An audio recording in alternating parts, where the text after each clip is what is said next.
Hey everyone, this is PrinceWatercress, and welcome to a brand new Let's Play.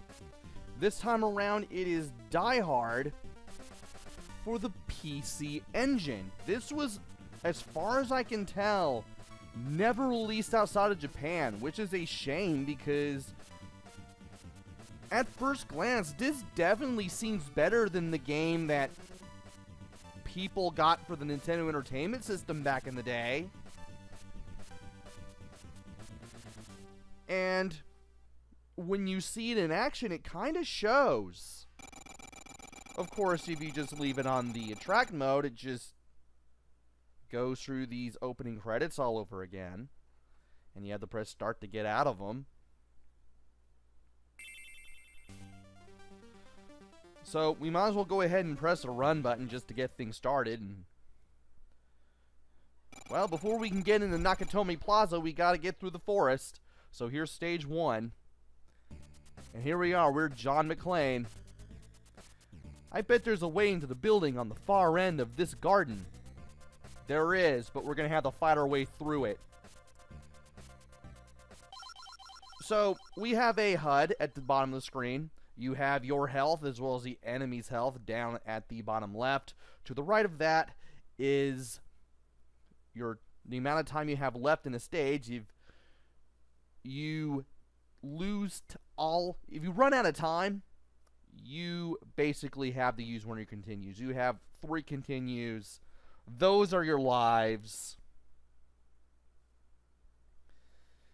Yeah. I don't like the whole lives as continues thing. Below that is the amount of whatever weapon you have, the amount of ammo you have left for it, as well as your position at Nakatomi Plaza. Right now, we are on what is basically the first floor. We're at entry level, basically, even though we're not in the building yet.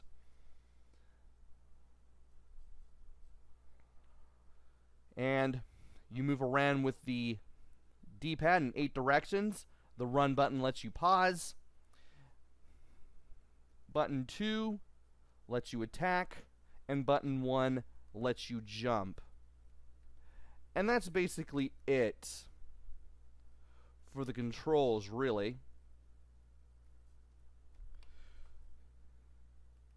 Just let me make sure I actually have the correct buttons for the thing. I actually had to look at a picture of a TurboGrafx scene controller just to make sure. And by taking this path, we can take a shortcut to this building after beating that first guy with our fist to get ourselves a rifle. And that will allow us into the building to get our hands on a machine gun earlier. Now I have a machine gun! And from here we will have to make our way back. And we're going to need to be very careful because the game gives you almost no feedback whatsoever when it comes to telling you that you've taken a hit, and I just grabbed that again. Great. Did not want to. You do not want to run into enemies. You do not want to run into enemy bullets. Doing both is bad.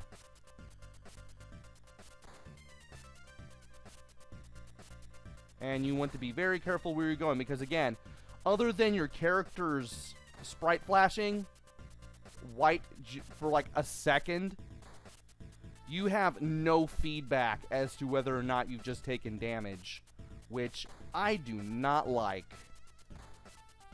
And yes, you have the jump to shoot that guy. Ugh, really? Also, there are pits here. Do not walk into them. It will be bad. Just don't do it. Okay, you give me nothing. And there's a pit there. I don't really want to approach it.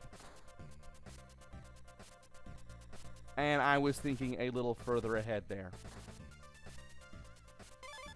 At least I have... Seriously!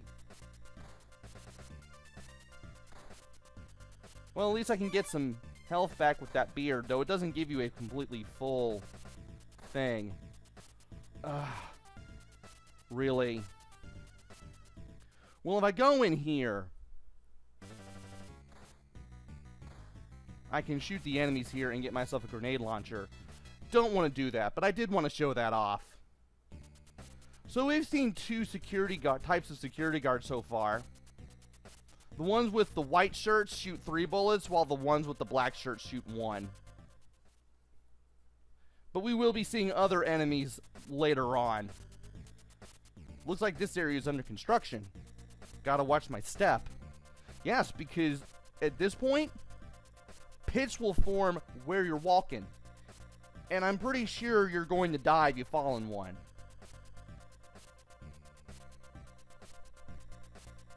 Anyway, by pressing any button, we can continue. Do want to be careful, though, because, again, getting shot in this game is bad. And you really want to pay attention where you're going, like right there. And now we have the machine gun again. I wanted that. Also, the guys with the black shirts are more likely to move, while the guys in the white just stand still. I do want to go in this building, because that guy drops some body armor.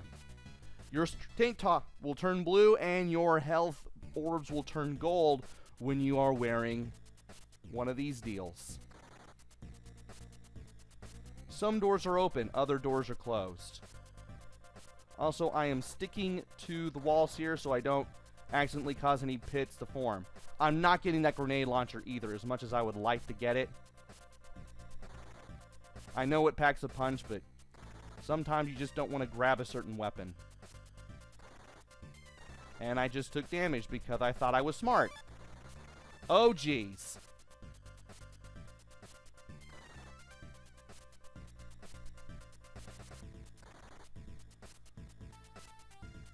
And if we lose our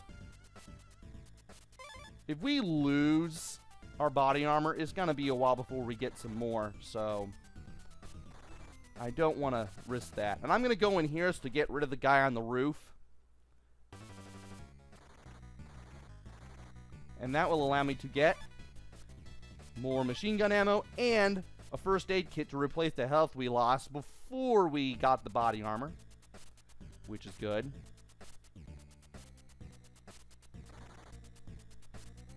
And from here we need to be very careful because, again, pits. And there are 5 guys here. When you see these 5 guys, you've pretty much reached the exit. Take care of them from a good distance. That way you don't get shot and you can complete stage 1.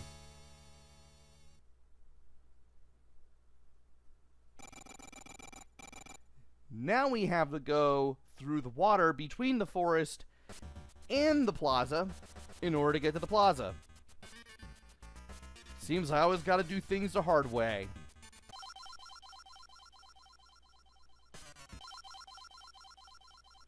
I had to pause twice because it didn't show the body armor yet. You can take it between stages, but you need to be very careful when you have your body armor because, again, that's extra health that you want to keep around you for a while. Because you're not going to be able to refill health very easily.